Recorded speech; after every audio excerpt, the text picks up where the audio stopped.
أعوذ بالله من الشيطان الرجيم. بسم الله الرحمن الرحيم. اللهم صل على سيدنا محمد صلى الله عليه وسلم. الله وين سبحانه وتعالى كرهاي وحن نقبر يا إنه حقنا وافتشيو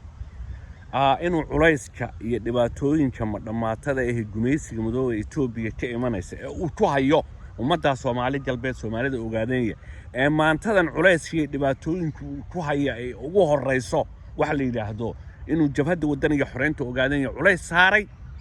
oo 25 bishii lixii 20 bishii June inuu hadda soo dhaafnay sanadii 2025 uu aasaasay unug aan dhihi karo waa khatar oo maanta aragtaan inay soo jilayaan ajandayaasha caalamiga ah ee xiriirka la leh shakhsiyaadka كلوميستا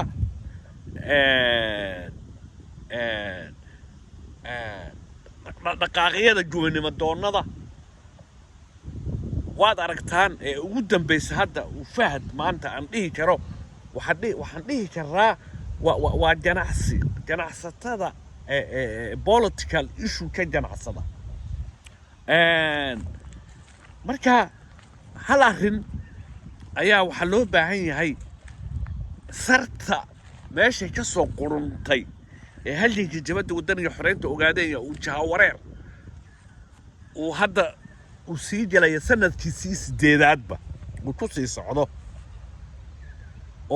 oo hoos u dhaca halka jabada wadaniga xoreynta uu soo bilowday sanadii 2018 ayaa waxaan rabaa walaalayaan inaan codkaygan in yar bal ku sharaxo wax la yiraahdo wada hadalka ay sheeganayaan jabhada wadaniga xoreynta ogaanayo horta waxa la yiraahdo dialogue agreement waxa la yiraahdo wada hadal waa qayb kamida nolosha haddaan soo qaadano 4 arrimood ayaa bili aadanku wax ku fahmaan كو وحلي هذا reading إنه وحاخريان كد بعد جورنالو أما وحلا آخرية أما علوم آخرية كبعدنا لفهموا وحياة بدن أو هوري لوس أو مري أخرس اللي هذا reading وحلي هذا دقيسي إن دقيستد محاضروين علميو عشلادو فيديويال إن dadka laftiisii oo dhageysatid kadibna aad waxyaabo fara badan ku faantid waxa la yiraahdo speak hadal codkaayaad ma aragtay su'aalaad dad weydiinaysaa ka bacdina faa'iidaad helaysaa writing waxbaad qori article baad qori qoraalaad samayn ummadaad ku baraarujin ama cilmiga yaad ku gaarsiinaysaa qoraal oo hadda social media qoraal badan baad ku samayn kartaa qoraal caadi oo furan ba iyada laftigeeda la samayn jira marka wada hadalku waa qaybta ugu muhiimsan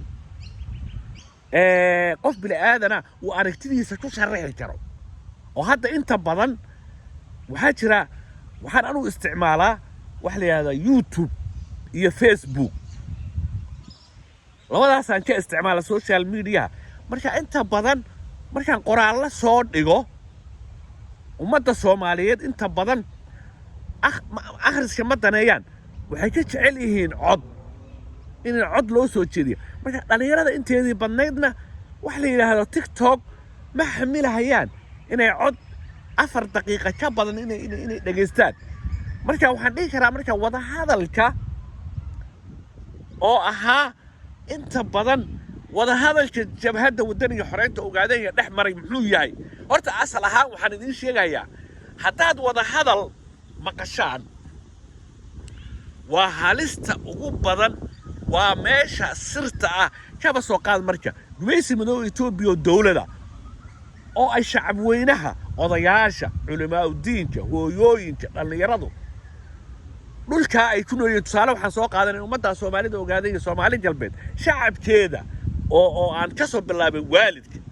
علماء الدين لأن يرد وانكو علينا هيا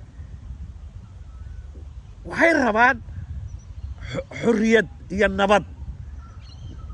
then اسمه كينيسا marka سؤال in lagu gumaysto iyo inaad dhib la'aan noqotid maxay Soomaalidu dhihi jirtay fadhi iyo fuudi cuml isla waadiibay yaa meesha soo gelaysa marka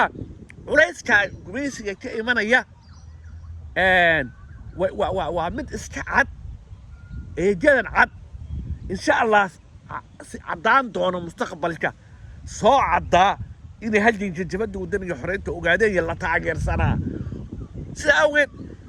sanadii 2018 waxaa bilowday wax la yiraahdo wada hadalkaasaan marka intii hore dhan ay arartahay soo gudbiyo waxaan oola jeedaan u soo dhaadhacaya wada hadalka marka xalaasha ay iyo wada hadalka aan xalaasha ahayn ayaynu meeshan ma aragtay isku soo ifirayna jabadda wadaniga xoreynta ogaadeen waxay leedahay heer nidaam iyo dastuur waxaan ku qoran qodob ka mid ah arrimaha wada hadalka waxay tahay jabadda wadaniga xoreynta ogaadeen way soo dhaweynaysaa wada hadalkaas marka waa inuu noqdaa mid caalami ah fiiri oo saddex jeesooda wada hadalkaasi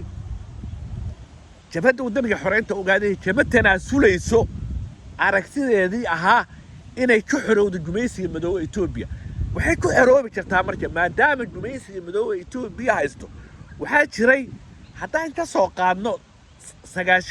sagaashameeyadii nidaamkii TPLF ee Deenaawi dastuurkii uu budhigaha u ahaa uu sameeyay waxaa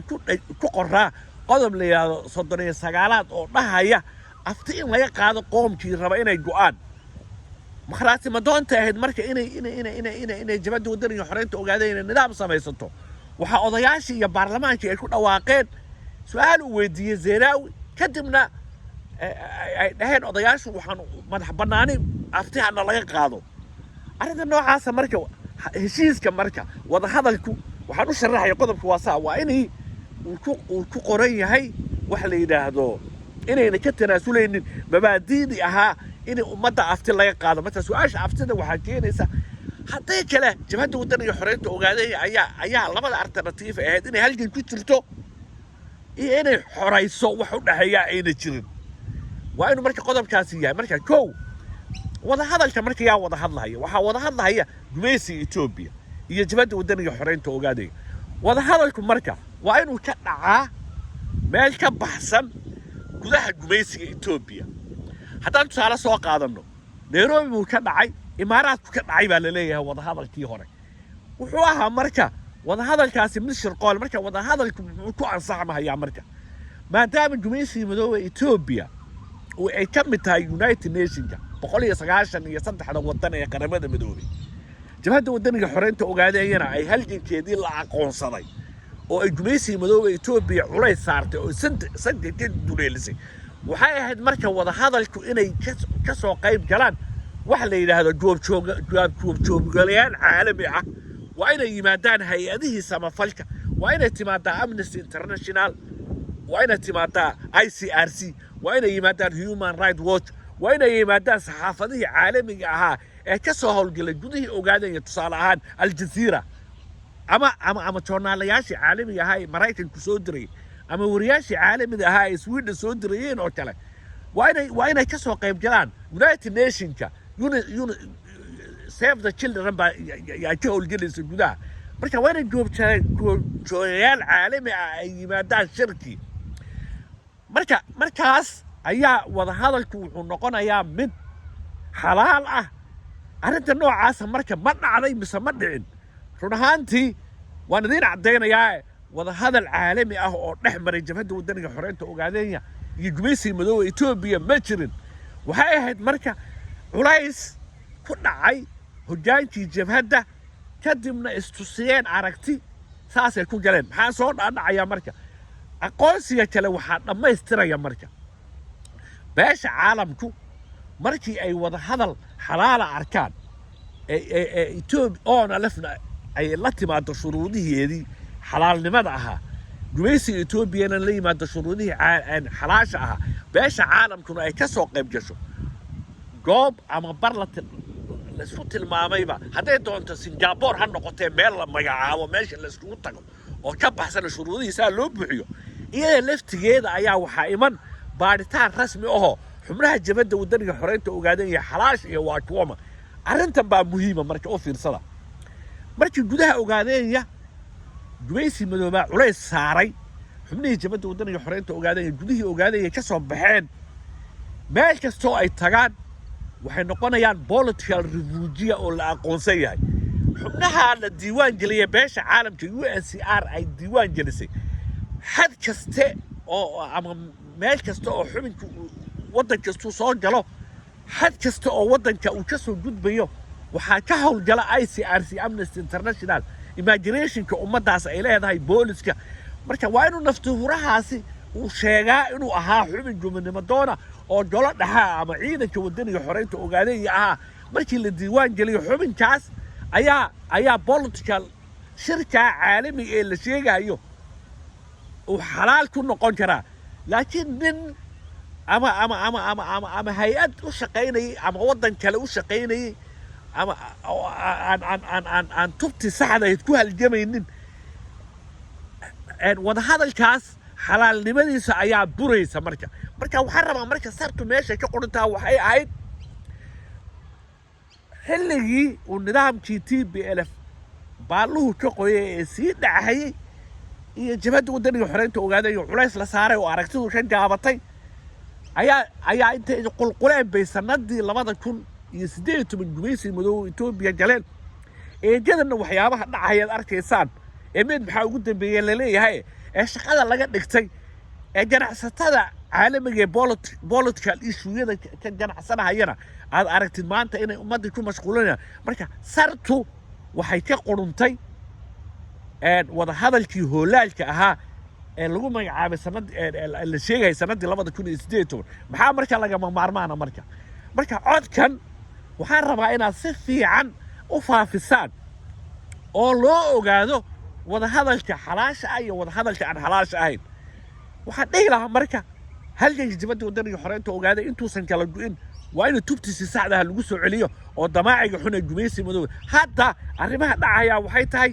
oruga uu asaasay sanadan 2026 June sanadii 2025 hadda asaasay ee uu soo qaatay naftood horagaashi iyo qaybtii kale ee gumaysiga madow Itoobiya lahayd dastuurkiisa anaga ka mid noqonaynaa oo sidaasaan Itoobiyaanimad u qaadanaynaa labadoodaba hadda wuxuu ku riyoonayaa Abiy Ahmed inuu soo afxidho oo qaybta banaanka u soo qarartay intay gudaha galeen inay la midoobaan halgankiina saa lagu tirtiro ayuu ku riyoonayaa sida awgeed ma soconayso oo aragtida halganka jabadda wadaniga xoreynta ogaadeen uu dheer yahay waxaan dhihi lahaa marka halganka tubtiisa saxda lagu soo celiyo gumaysi madow Itoobiya ha dhaco waanu wax mas'aad uga samada wassalaamu calaykum wa rahmatullaahi wa barakaatuh